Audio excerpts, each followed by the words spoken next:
बिस्मिल्लाहिर्रहमानिर्रहीम। बच्चों नेक्स्ट आपका topic capacitors and capacitance. Capacitor क्या चीज़ है? कैपेसिटर एक डिवाइस है जो चार्ज को स्टोर करती है। अच्छा, अब अगर ये बात है तो फ़ौरन से आपके जहन में कोई ना कोई एग्जांपल आनी चाहिए। तो फ़ौरन से बच्चों के जहन में एग्जांपल आ जाती है, लेट से वो एक सेल जो आप अक्सर टॉयज़ वगैरह में या वॉल क्लॉक में यूज़ करते हैं, तो वो बच्चों कैपेसिटर नहीं है, दैट इज़ बैटरी। वो कैपेसिटर नहीं है, दैट इज़ बैटरी। अब फ़र्क क्या है बैटरी में और कैपेसिटर में? कैपेसिटर सिर्फ़ और सिर्फ चार्ज को स्टोर करता है, जबकि बैटरी के अंदर चार्ज स्टोर नहीं होता, बल्कि बैटरी के अंदर इलेक्ट्रोकेमिकल रिएक्शन होता है जिसके नतीजे में चार्जेस मूव करते हैं और वो हायर पोटेंशियल से लोअर पोटेंशियल की तरफ फ्लो करते हैं, दैट इज़ कॉल्ड करंट। ठीक हो गया? आई रिपीट कि बैटरी कैपेसिटर नहीं है, ठीक है, क्योंकि बैटरी के अंदर इलेक्ट्रोकेमिकल रिएक्शन होता है जिसकी वजह से चार्जेस मूव करते हैं, जबकि कैपेसिटर के अंदर चार्जेस स्टोर होते हैं। तो फिर ऐसी कौन सी डिवाइस है जिसमें हम चार्ज स्टोर करते हैं? तो आपके मोबाइल फ़ोन की, सेल फ़ोन की जो बैटरी जिसको आप कहते हैं ना, वो बैटरी नहीं है, that is actually the capacitor. अब कैपेसिटर वो क्यों है? तो कैपेसिटर इसलिए कि कैपेसिटर की जब हम कंस्ट्रक्शन करते हैं तो कैपेसिटर की कंस्ट्रक्शन के अंदर दो मेटालिक प्लेट्स हैं। मैं कोशिश करूंगा कि इसकी 3 डायमेंशनल डायग्राम उसी तरह बनाई जाए जिस तरह बुक पे बनी हुई है। तो ये इसके अंदर 3 डायमेंशनल आपने जब ड्रॉ करनी है तो बड़ी ध्यान से और एहतियात से, ताकि ऐसा फील आए कि वाकई प्लेट ड्रॉ की हुई है आपने। ठीक है, एक यहाँ पर यूँ है प्लेट, मेटालिक प्लेट, और एक दूसरी मेटालिक प्लेट भी है।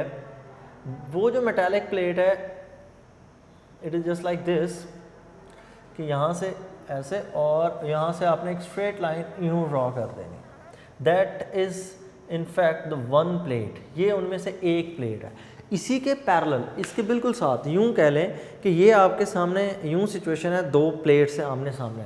दूसरी जब आप यहाँ पर प्लेट ड्रॉ करेंगे तो दूसरी प्लेट में इसके साथ यहाँ पर यूँ ड्रॉ कर रहा हूँ। अब जब ये दूसरी प्लेट यहाँ पर ड्रॉ करेंगे तो ये वाला हिस्सा हमें नज़र आना बंद हो जाएगा, क्योंकि ये इस प्लेट के पीछे छुप जाएगा। दोनों प्लेट्स पैरेलल बनी हुई है ना, तो दोनों प्लेट्स जब पैरेलल ड्रॉ करेंगे तो दूसरी एक प्लेट पहली प्लेट के पीछे छुप जाएगी। ये मतलब हम आपको उसका साइड जो व्यू है ना वो हम आपको शो कर रहे हैं। It will be just like this. ये साइड व्यू आपको कुछ यूँ नज़र आएगा। ठीक है, अब मैं आपको ज़रा थोड़ा सा एक्सप्लेन कर देता हूँ। असल में आप प्लेट्स को यूँ एंगल पे देख रहे हैं, ये एक प्लेट, ये दूसरी, आप यूँ एंगल पे देख रहे हैं तो आपको सिर्फ फ्रंट वाली का हिस्सा नज़र आ रहा है, ये ब्लैक में, दूसरी वाली उसके पीछे छुप गई है। और इन दोनों प्लेट्स के दरमियान में ये जो स्पेसिंग है ना, that is represented by distance D, कि दोनों प्लेट्स के दरमियान में कोई ना कोई डिस्टेंस हो। तो सबसे पहले जी कैपेसिटर की कंस्ट्रक्शन आ गई। तो कंस्ट्रक्शन के अंदर पहली चीज़ आप इसमें क्या लिख रहे हैं जी? पहली चीज़ हम इसमें लिख रहे हैं 2 मेटालिक प्लेट्स। पहली चीज़ इसमें जी 2 मेटालिक प्लेट्स। नेक्स्ट, इन दोनों मेटालिक प्लेट्स के दरमियान में हम कोई भी इंसुलेटर मीडियम यूज़ करते हैं। तो दूसरी चीज़ जो आ गई वो क्या चीज़ है? An insulator medium. और उस इंसुलेटर मीडियम को हम नाम देते हैं, that is called dielectric. Dielectric क्या चीज़ है? It is the insulator medium placed between the 2 metallic plate. Insulator material है कोई भी। अब इस चीज़ को अगर मैं एक्सप्लेन करूं तो उसके लिए मैं अलग से डायग्राम बना देता हूं। सपोज हमारे पास एक मेटालिक प्लेट, ये हमारे पास दूसरी मेटालिक प्लेट। अब इन दोनों के दरमियान में कोई भी आपने मीडियम प्लेस करना है, कोई भी इंसुलेटर मीडियम प्लेस करना है। तो इसमें हम इंसुलेटर मीडियम, लेट से मैं एग्जांपल के तौर पर आपको कह देता हूँ जी, आप इसमें पेपर जो है ना वो रख रहे हैं। तो यहाँ पर इंसुलेटर मीडियम क्या हो गया? पेपर। पेपर में से करंट पास नहीं करता, और ये जो बीच में आपने पेपर प्लेस किया, इस पेपर को हम नाम देते हैं, दैट इज़ डाइइलेक्ट्रिक। ये दो मेटालिक प्लेट्स और इन दोनों के दरमियान में डाइइलेक्ट्रिक। अब in order to store the charge on the capacitor, you have to connect each plate with the terminal of the battery.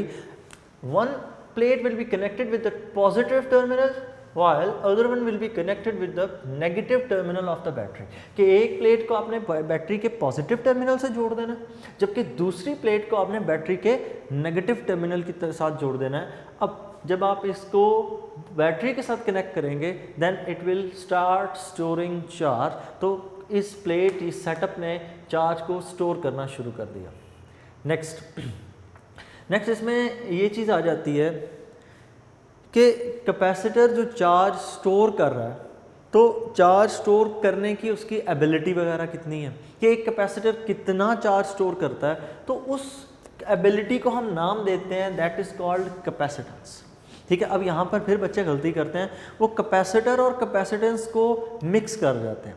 अगर कैपेसिटर की बात कर रहे हैं तो कैपेसिटर डिवाइस है दैट जो चार्ज को स्टोर करता है, जबकि कैपेसिटेंस क्या चीज़ है, कैपेसिटेंस उस कैपेसिटर की एबिलिटी है कि वो कितना चार्ज स्टोर करता है। What is the capacitance? It is the ability of a capacitor to store charge. Maximum जो चार्ज वो स्टोर कर सकता है, दैट इज कॉल्ड कैपेसिटेंस। अब हमने अगर ये कह दें कि हमने इस कैपेसिटर को बैटरी के साथ, जिस बैटरी के साथ कनेक्ट किया, उस बैटरी का टोटल पोटेंशियल है V, मतलब हम यूँ कर लेते हैं, इस कैपेसिटर को हमने बैटरी के टर्मिनल्स के साथ ज्वाइन कर दिया। यहाँ कहीं पर आपने बीच में रख रखी है जी बैटरी, बैटरी का ये पॉजिटिव टर्मिनल, ये बैटरी का नेगेटिव टर्मिनल। होगा क्या, कैपेसिटर की प्लेट्स के ऊपर चार्ज आना शुरू हो जाएगा। यहाँ पर चार्ज आ जाएगा पॉजिटिव, यहाँ पर दूसरे एंड पे चार्ज आ जाएगा नेगेटिव। यहाँ पर हम लिख लेते हैं Q नेगेटिव, इस साइड पर हम लिख लेते हैं जी इधर आ जाएगा चार्ज पॉजिटिव। ये चार्ज क्यों आ रहा, क्योंकि आपने बैटरी के साथ ज्वाइन किया। अब जैसे जैसे इन प्लेट्स पे चार्ज बढ़ता जाएगा, वैसे वैसे पोटेंशियल डिफरेंस क्रिएट होना शुरू हो जाएगा इन दोनों प्लेट्स के दरमियान में। As soon as the charge will be transfer to the plates of the capacitor, there will be a potential difference between the both plates. तो शुरू पर जब चार्ज ज़ीरो था, पोटेंशियल डिफरेंस ज़ीरो, चार्ज बढ़ा, पोटेंशियल डिफरेंस बढ़ गया, charge मज़ीद बढ़ाया, पोटेंशियल डिफरेंस मज़ीद बढ़ गया। इस बात का एक सिंपल सा ही मतलब है, charge is directly proportional to the potential difference, कि जितना ज़्यादा चार्ज इन प्लेट्स पर स्टोर होगा उतना ज़्यादा पोटेंशियल डिफरेंस क्रिएट हो जाएगा। और यहाँ पर जब हम प्रोपोर्शनैलिटी को ख़त्म करते हैं, there will be a sign of equality and there will be a constant as well. तो यहाँ पर प्रोपोर्शनैलिटी को हमने ख़त्म कर दिया और कांस्टेंट के तौर पर हमने यहाँ पर एक नया फैक्टर C इंट्रोड्यूस कर दिया। This C is called proportionality constant. In the case of capacitor it is known as capacitance. ये C यहाँ पर क्या चीज़ है, दैट इज कैपेसिटेंस। और अगर मैं C के लिए फॉर्मूला लिखूँ तो C के लिए फॉर्मूला होगा C is equal to Q over V। Capacitance is equal to Q, charge over potential difference between these two plates. Next is charge का यूनिट रिप्लेस करें। चार्ज का यूनिट है कूलम, पोटेंशियल डिफरेंस का unit यहाँ पर क्या put होगा, volt. तो यूनिट क्या होगा, कूलम पर वोल्ट। अच्छा, अब ये C को और इस C को मिक्स नहीं करना, ये चार्ज का यूनिट है कूलम। हाँ जी, यूनिट लिख रहे हैं, इसी वजह से मैंने कूलम का C स्मॉल लिखा। साइंटिस्ट नेम लिखता तो C को मैंने कैपिटल लिखना था। V stands for volt, potential difference, voltage उसका यूनिट। अब C वोल्ट पर volt, coulomb per volt, volt को ऊपर आपने शिफ्ट कर दिया।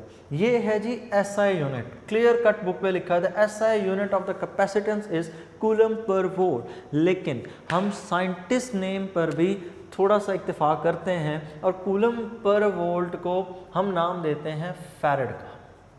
कूलम पर वोल्ट को फैरेड का। और जब फैरेड आप कंप्लीट लिख रहे हो तो आप इसको F स्मॉल लिखेंगे। साइंटिस्ट नेम बेस्ड यूनिट जो होता है वो हमेशा स्मॉल लिखा जाता है। हाँ, जब आप इसका सिंबल लिखेंगे फैरेड का तो उसको आपने कैपिटल लिखना है F। ये होगी एक बात। नेक्स्ट आपने जब आपसे पूछा जाए क्वेश्चन व्हाट इज कैपेसिटेंस, सबसे पहले उसको डिफाइन करें। Capacitance is the ability of a capacitor to store charge. फिर उसके बाद उसका सिंबल क्या है जी, सी। सिंबल के बाद उसका formula C is equal to Q over V। फिर यूनिट कूलम पर वोल्ट और साथ मेंशन करें इट इज ऐसा यूनिट, जबकि ये साइंटिस्ट नेम बेस्ड जो यूनिट है दैट इज फैरेड। लास्ट चीज, अब आपने इस फैरेड को डिफाइन करना है, व्हाट इज दिस फैरेड। तो नेक्स्ट हम डिफाइन कर रहे हैं जी व्हाट इज फैरेड। मैंने आपको पहले बताया कि फैरेड को या किसी भी यूनिट को डिफाइन अब आपने करना हो तो डिफाइन करने के लिए हम हमेशा हर वैल्यू को 1 पुट करते हैं। अगर मैं फैरेड की बात करूं that is equal to coulomb per volt, तो आप इसको यूं लिख लें F is equal to C over V। F is equal to coulomb per volt. ये C यहाँ पर कैपेसिटेंस नहीं है, आई रिपीट, ये गलती नहीं करनी, ये कूलम चार्ज का यूनिट है, C कूलम, V वोल्ट। अब हर चीज को 1 पुट करें, 1 farad, 1 coulomb charge, 1 volt potential difference. अगर 1 कूलम चार्ज 1 वोल्ट का पोटेंशियल डिफरेंस क्रिएट करे, अगर 1 कूलम चार्ज 1 वोल्ट का पोटेंशियल डिफरेंस क्रिएट करे, तब कैपेसिटेंस कितनी होगी, that will be 1 farad. If the charge of 1 coulomb produces a potential difference of 1 volt between the 2 plates of the capacitor, then capacitance will be equal to 1 farad. तो अगर आप complete formula और units की form में लिख लें तो आपके लिए यूनिट्स डिफाइन करना बड़े आसान हो जाते हैं। देखें बड़ा क्लियर है, if 1 coulomb of charge creates a potential difference of 1 volt between the 2 plates of the capacitor, then capacitance will be equal to 1 farad. Next यहाँ पर बच्चों एक कॉन्सेप्ट है कि इन दोनों प्लेट्स के ऊपर चार्ज प्रोड्यूस, या मतलब हम चार्ज कैसे इनको चार्ज करते हैं। सवाल ये पूछा जाता है, जैसे हमने शुरू पर बताया, पॉजिटिव चार्ज कभी भी मूव नहीं करता। क्यों नहीं करता, तो याद रखिएगा एटम का सेंट्रल जो पार्ट होता है दैट इज न्यूक्लियस। उस न्यूक्लियस के अंदर होते हैं प्रोटॉन्स, और न्यूक्लियस सिर्फ और सिर्फ in case of solids vibrate करता है। तो आपने ये बात पढ़ रखी है कि सॉलिड्स के मॉलिक्यूल्स के पास वाइब्रेटरी मोशन होती है, और जो फ्री मूवमेंट है वो सिर्फ और सिर्फ किस चीज़ की है, that is only of the electron. कि फ्री मूवमेंट तो सिर्फ और सिर्फ इलेक्ट्रॉन कर सकता है। मेटल्स के केस में वो हर जगह पर इजीली मूव कर लेता है, तो इसका मतलब हम पॉजिटिव चार्ज को मूव नहीं करवा सकते। सिर्फ मूव कौन करता है, नेगेटिव मूव करता है, इलेक्ट्रॉन्स मूव करते हैं। ये बात याद रखिएगा, चाहे कोई बॉडी पॉजिटिवली चार्ज है चाहे कोई बॉडी नेगेटिवली चार्ज है, इसका मतलब यही है कि मूवमेंट इलेक्ट्रॉन की हुई है। अब कोई बॉडी पॉजिटिवली चार्ज है तो आप उसको कैसे डिफाइन करते हैं, आप उसको यूँ डिफाइन करते हैं, body has a positive charge if it has deficiency of electron. On the other hand, if a body is negatively charged, it means that it has some excess of electrons. कि अगर electron ज़्यादा हो जाए तो negative charge, अगर electrons की deficiency हो जाए then it has positive charge. Example आपके लिए कुछ यूँ है, मैं फिर ये एग्जाम्पल रिपीट कर रहा हूँ, ये पहले भी हम एक दफ़ा कर चुके हैं। अगर इस बॉडी के ऊपर सपोज पॉजिटिव चार्ज है और मैं इसको ग्राउंड से अटैच कर दूँ थ्रू अ वायर, ये हमने इसको ग्राउंड कर दिया। अब इस सिचुएशन के अंदर हमें ये बताया जाता है कि ये न्यूट्रलाइज हो जाएगा, तो न्यूट्रलाइज होने के लिए पॉजिटिव नीचे मूव करेगा, नो। इस प्लेट के पास, इस सरफेस के पास डेफिशिएंसी ऑफ इलेक्ट्रॉन है।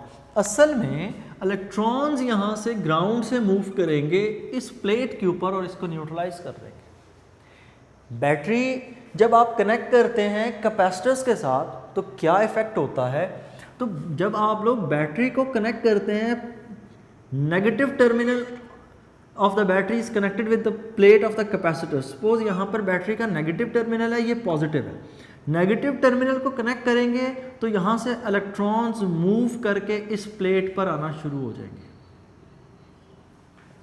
क्लियर? जबकि दूसरे एंड पे जो आपने दूसरी प्लेट लगा रखी है, इस प्लेट को आपने ज्वाइन किया बैटरी के पॉजिटिव टर्मिनल के साथ, और यहां पर जो मूवमेंट होगी, यहां पर मूवमेंट ऑफ इलेक्ट्रॉन किस तरह होगी यहाँ पर पॉजिटिव, ये पोर्शन ऑलरेडी बैटरी का positive terminal already electrons deficient है, तो ये इलेक्ट्रॉन्स को इस प्लेट पर से अट्रैक्ट कर लेगा और वो इलेक्ट्रॉन्स यहाँ से जब रिमूव होंगे तो इलेक्ट्रॉन्स की मूवमेंट कुछ यूँ होगी और इलेक्ट्रॉन्स मूव करते हुए बैटरी के पॉजिटिव टर्मिनल की तरफ आ जाते हैं, जबकि यहाँ पर सारे का सारा पॉजिटिव चार्ज इंड्यूस हो जाएगा because this plate is initially neutral. And what is the meaning of the neutral? Neutral को हम यूँ डिफाइन करते हैं, the amount of positive charge is equal to the amount of negative charge. तो उसमें से आपने नेगेटिव को तो रिमूव करवा के बैटरी के पॉजिटिव टर्मिनल पे पहुंचा दिया, इसका मतलब इस प्लेट के ऊपर डेफिशिएंसी ऑफ इलेक्ट्रॉन हो जाएगी and whenever there is a deficiency of electron it means that a body is positively charged. Next यहाँ पर फिर एक क्वेश्चन पूछा जाता है, ये कैसे मुमकिन है जी कि जितना यहाँ पर इलेक्ट्रॉन शिफ्ट हो उतने यहाँ से पॉजिटिव रिमूव होंगे? ऑब्वियसली ये पॉसिबल है क्योंकि हमने जो बैटरी अटैच की उसमें भी तो आपने एक इक्विलिब्रियम उसने भी तो अटेन करना है, तो जितना वो नेगेटिव इस प्लेट पर ट्रांसफ़र करेगी उतना ही वहाँ से यहाँ पर शिफ्ट होगा। और ये बात जहन में रखिएगा, इन दोनों टर्मिनल्स के दरमियान में ये जो प्लेट्स हैं कैपेसिटर की, इनके दरमियान में कोई फिजिकल कांटेक्ट नहीं है। मतलब यूं नहीं हो सकता कि चार यूं पूरे सर्किट में से होके यहाँ तक आ जाए। अगर ये चार यहाँ से इधर शिफ्ट हो गया, it is called the leaking of the charge. तो इसका मतलब इसने किसी किस्म का कोई चार्ज स्टोर नहीं करना, वो सर्किट स्टैब्लिश हो जाएगा, यूं यहाँ से चार्जेस मूव करना शुरू कर देंगे, सिंपल इज़ दैट, और वो एक करंट की सिचुएशन बन जाएगी। तो कोई कनेक्शन नहीं होता between the two plates of the capacitor. अगर दोनों प्लेट्स के दरमियान में कनेक्शन एस्टैब्लिश हो जाए तो चार्ज लीक होना शुरू हो जाता है, वो दोनों प्लेट्स एक दूसरे को न्यूट्रलाइज करना शुरू कर देती हैं, तो चार्ज स्टोर नहीं होगा। वो जो हमने डाइलेक्ट्रिक मीडियम रखा था ना, यहाँ पर उसकी सिग्निफिकेंस आपको समझ आती है। डाइलेक्ट्रिक मीडियम का काम ही यही है कि वो इस तरह का एनवायरनमेंट क्रिएट करे कि लीकिंग ऑफ चार्ज पॉसिबल ना हो, क्योंकि अगर लीकिंग ऑफ चार्ज हो गई तो मतलब चार्ज स्टोर नहीं हुआ। तो हम कोशिश ये करते हैं कि जितना अच्छा डाइलेक्ट्रिक मीडियम हो सके वो प्लेस करते हैं। अब मैंने आपको एग्जांपल दी ना शुरू पे, डाइलेक्ट्रिक मीडियम के तौर पर पेपर को यूज़ कर रहे हैं, तो हम इतने सादे तरीके से भी पेपर को इस्तेमाल नहीं करते। क्या किया जाता है, पहले एक पेपर की शीट, उस पेपर की शीट के ऊपर एक और प्लास्टिक पेपर शीट रखी जाती है। मैं आपको एग्जांपल देता हूँ, कुछ इस तरह है। आप कंसीडर करें कि ये हमारे पास एक पेपर शीट है, इस पेपर शीट को रखने के बाद अब इसके ऊपर एक और शीट हम रखेंगे, वो है जी प्लास्टिक शीट। अब पेपर भी इंसुलेटर, प्लास्टिक भी इंसुलेटर। अब जब आपने इन दो को अटैच कर दिया तो ज़्यादा अच्छा इंसुलेटर हो गया।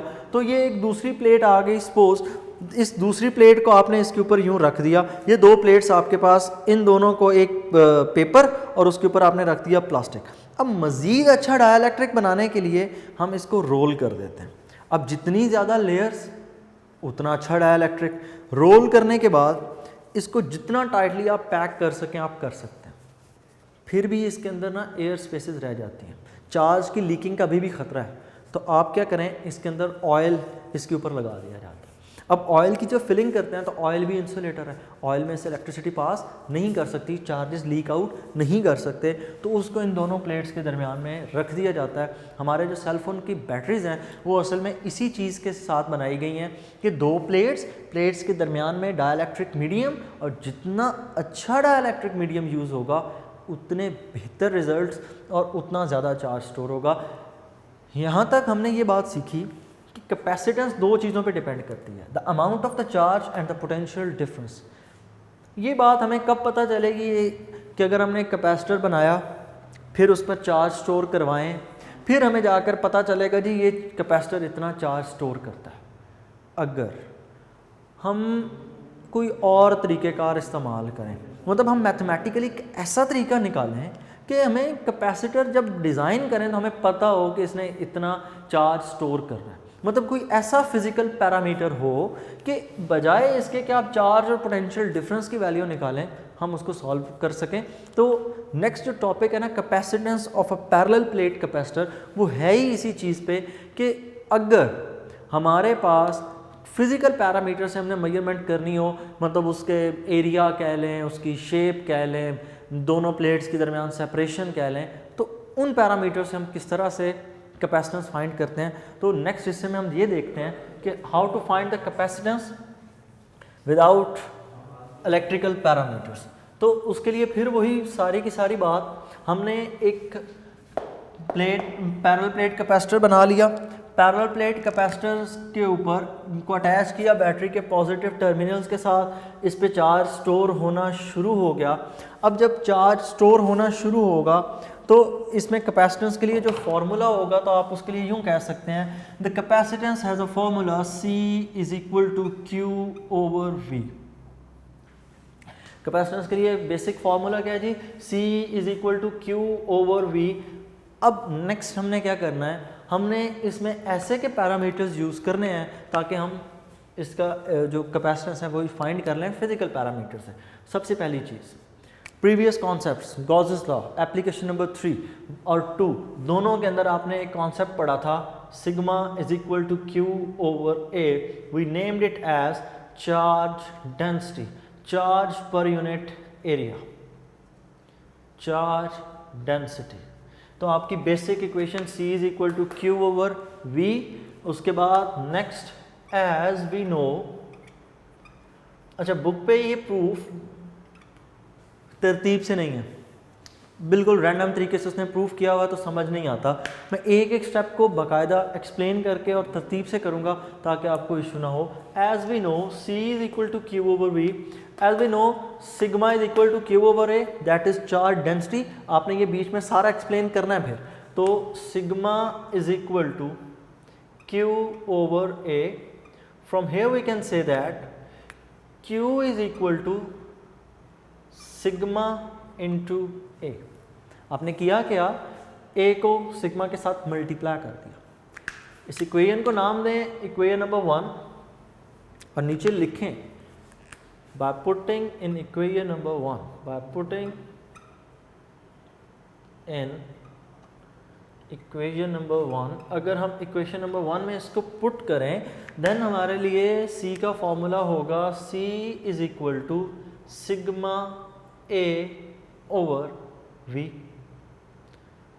C is equal to sigma A over V। आपने इस Q सिग्मा A को यहाँ पुट किया तो C is equal to sigma A over V।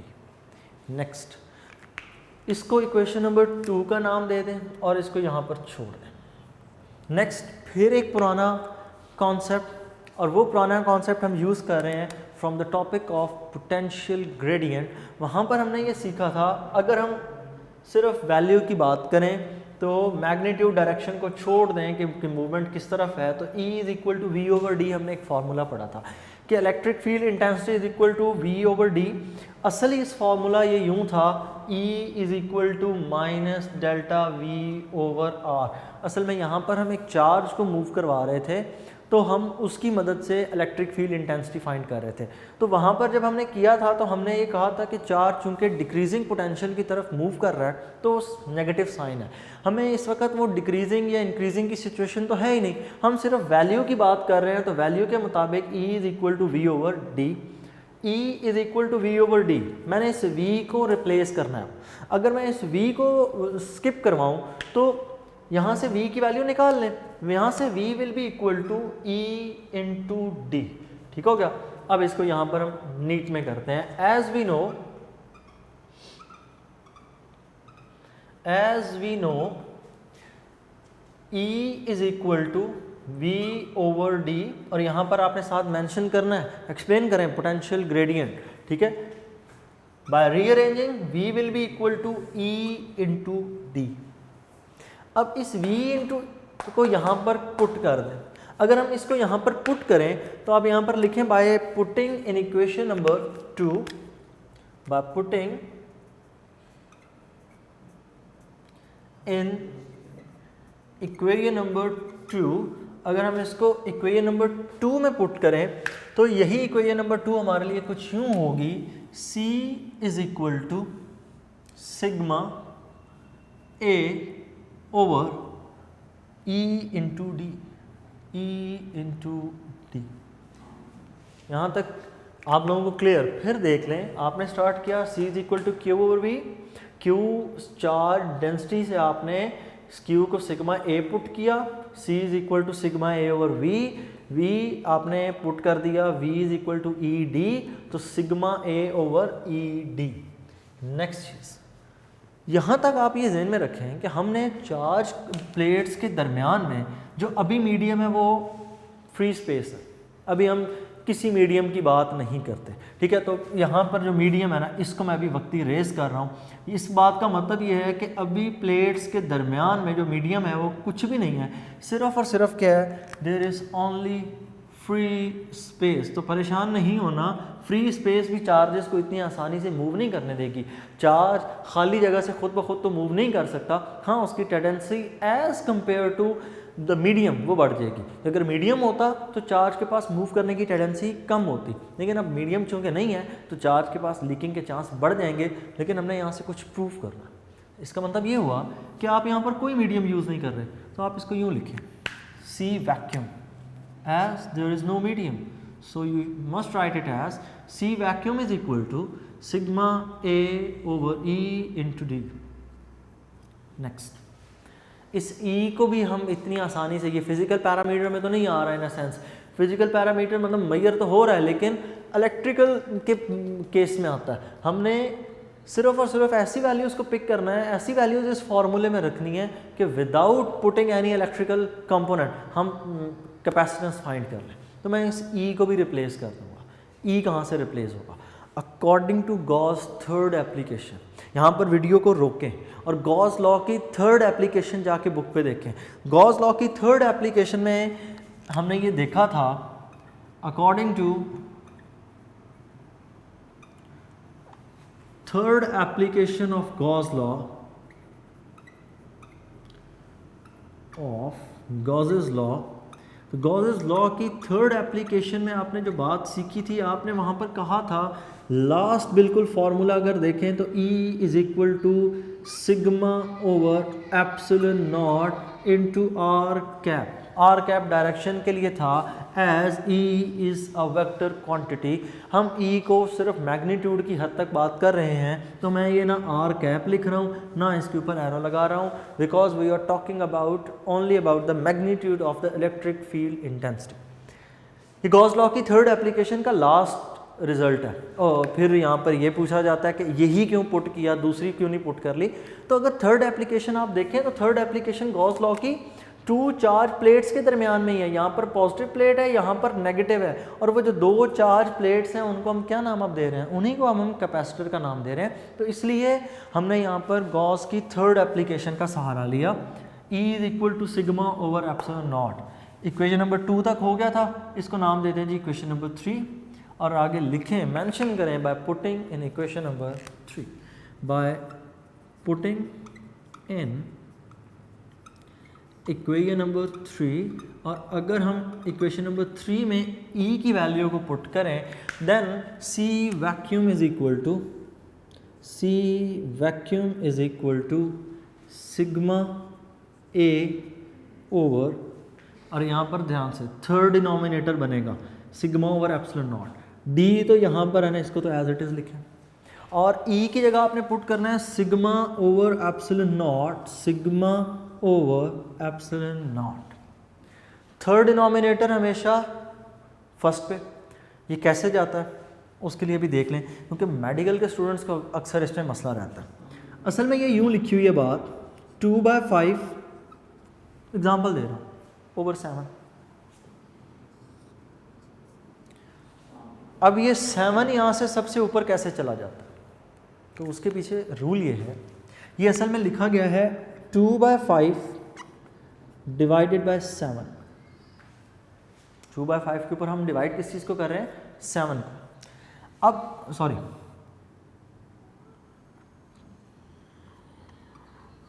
2/5 divide by 1/7। तो जब आप डिवीजन को मल्टीप्लिकेशन में चेंज करते हैं तो वो थर्ड डिनोमिनेटर किस में आ जाता है, सबसे शुरू में आ जाता है, ठीक है। 2/5 डिवाइडेड बाय 1/7, और जब डिवीजन मल्टीप्लिकेशन में आप चेंज करेंगे तो 7 किधर आ जाएगा, सबसे ऊपर, और जब 7 सबसे ऊपर आएगा तो आप इसको यूँ लिख लेंगे 2 × 7/5। ठीक हो गया। ठीक, ये असल में यूँ भी आप इसको मेंशन कर सकते हैं कि 2 / 5/7। डिवीजन को मल्टीप्लिकेशन में चेंज कर दें 2 × 7/5, तो 7 किधर चला गया, थर्ड डिनोमिनेटर में। ठीक है, वो पहले थोड़ा सा फंबल हुआ। अब देख लें दोबारा, 2 / 5/7, डिवीजन किस में चेंज की, मल्टीप्लिकेशन, तो 7/5, 7 सबसे ऊपर शिफ्ट हो गया। तो ये इसके पीछे रूल है। तो एप्सिलॉन नॉट को हम शिफ्ट कर रहे हैं सबसे ऊपर, then formula will be C vacuum is equal to sigma A epsilon not over sigma into D. यहाँ पर सिग्मा सिग्मा से cancel, then C vacuum will be equal to, the formula for the C vacuum is equal to A epsilon not over D। अब ये क्या चीज़ है, ए क्या चीज़ है, area of the capacitor. Area किस तरह निकालेंगे, विड्थ, ब्रेथ जिसे आप कहते हैं, और ये आपके पास length. Rectangular shape, area will be equal to length multiply by breadth. Area निकाल लिया आपने, ठीक है। और यहाँ पर जो एरिया पुट होता है ना बच्चों, वो कैपेसिटर के दरमियानी एरिया नहीं है असल में। I am sorry for this. यहाँ पर जो आपने एरिया पुट करना है, आपने प्लेट का एरिया पुट करना होता है। और प्लेट का भी कौन सा एरिया, प्लेट्स का वो एरिया जो आमने सामने है। मतलब यूँ है ना, दोनों प्लेट्स, आप इन दोनों प्लेट्स को बिल्कुल एक दूसरे के आमने सामने भी रख सकते हैं। अगर आप चाहें तो इनमें से एक प्लेट को ऊपर और एक को नीचे मूव करवा दें। अब जब इनको आप ऊपर नीचे मूव करवाएंगे तो आमने सामने का एरिया रिड्यूस हो जाएगा, यहाँ तक रह जाएगा। आप इसी एरिया को मेजर करेंगे और ये लिखेंगे द कॉमन एरिया, या आप यूं कह लें the facing area of both plates, the mutual shared जो आप आपस में एरिया है, दोनों का जो आमने सामने वाला एरिया है, आपने वो कैलकुलेट करना है। नेक्स्ट इसमें डी, और डी क्या चीज़ है, इन दोनों प्लेट्स के दरमियान में सेपरेशन, उसको आपने यहाँ पर पुट करना है। एरिया क्या चीज़ है, area of the plates which is in front of each other, और डी यहाँ पर the difference, the distance between the two plates और the separation between the two plates, और यहाँ पर एप्सिलॉन नॉट क्या चीज़ है, it is the permittivity of free space. अब हमने यहाँ पर मीडियम इंट्रोड्यूस नहीं था किया। What if we introduce a medium, अगर हम यहाँ पर मीडियम इंट्रोड्यूस कर दें तब सिचुएशन क्या होगी, तब सिचुएशन ये होगी कि आपका यही फॉर्मूला यूँ लिखा जाएगा कुछ, if there is a medium, if there is a medium. Next बच्चों यहाँ पर अगर तो प्लेट्स के दरमियान में हम कोई मीडियम इंट्रोड्यूस कर दें, if we place a medium between these plates, then तो if we place a medium between plates, अगर प्लेट्स के दरमियान में मीडियम हम रख दें तो क्या होगा, आपको एक और फैक्टर एप्सिलॉन आर लगाना पड़ेगा। बिल्कुल उसी तरह जिस तरह आपने कूलम्स लॉ में लगाया था कि जब चार्जेस के दरमियान में आप कोई और मीडियम रखते हैं तो उसकी वजह से उनका जो इलेक्ट्रोस्टैटिक इफेक्ट है वो ख़त्म हो जाता है, वो वीक हो जाता है, रहता तो है लेकिन वीक हो जाता है। सेम इसी तरह जब आप यहाँ पर कोई मीडियम लगाएंगे तो यही फार्मूला जो सी वैक्यूम के लिए आपने लिखा है, A epsilon not over D, C medium is equal to A epsilon not epsilon R over D, ठीक है। तो वो थोड़ी सी उसमें एडिशन हो जाएगी। तो नेक्स्ट हमारा जो मीडियम अगर हो तब हमारा फार्मूला यूँ लिखा जाएगा, C medium is equal to A epsilon not epsilon R over D. तो ये आपने फॉर्मूला लिख लिया मीडियम के लिए। अब यहाँ पर एक बात जो हमारे समझ आती है, यहाँ पर हमें ये बात समझ आती है कि जब आपने एप्सिलॉन आर को बीच में प्लेस किया, आपने इस साइड पर न्यूमिनेटर बढ़ा दिया। अब जब न्यूमिनेटर बढ़ेगा, अंडरस्टूड है सी मीडियम भी उसी तरह इंक्रीज कर जाएगा। अगर एप्सिलॉन आर की अगर आप वैल्यूज़ देखें तो ये वैल्यू हमेशा 1 से ग्रेटर होती है। अगर 1 से वैल्यू ग्रेटर है, इसका क्लियर कट मतलब यही है कि सी मीडियम की वैल्यू बढ़नी ही बढ़नी है। मतलब मीडियम के प्लेस करने से कैपेसिटेंस इंक्रीज हो जाती है। और टॉपिक के very start of the topic I told you clearly कि जब भी वो मीडियम प्लेट्स के दरमियान में पड़ा हो there is a better chance to store more charge. तो कैपेसिटेंस को बढ़ाने के लिए एक बड़ा अच्छा तरीक़ाकार है कि जितना अच्छा मीडियम उतना ही ज़्यादा सी की वैल्यू। मज़ीद इसके ऊपर हम डिटेल में बात करेंगे पोलराइजेशन के टॉपिक में कि कैसे मीडियम का एप्सिलॉन आर को इंट्रोड्यूस करने से मीडियम इंट्रोड्यूस करने से यहाँ पर कैपेसिटेंस इंक्रीज़ हो जाती है। नेक्स्ट अगर यहाँ पर इस चीज़ को देखें तो हम यूँ लिख सकते हैं, अगर हमने वैल्यू निकालनी हो इस एप्सिलॉन आर की, तो एप्सिलॉन आर की वैल्यू निकालने के लिए हम इन दोनों इक्वेशंस को डिवाइड कर देते हैं। ये हमारी इक्वेशन ए, इस इक्वेशन को हम नाम दे देते हैं let's this equation is B. वो इक्वेशन ए है तो इसको हम नाम कोई दे देते हैं जी, ये हमारे पास कोई इक्वेशन है बी। अब अगर इक्वेशन बी और ए को आपस में डिवाइड करें, मतलब बी को न्यूमिनेटर में रखना है और डिनोमिनेटर में वैक्यूम रखना है, by dividing equation number B by equation number A, by dividing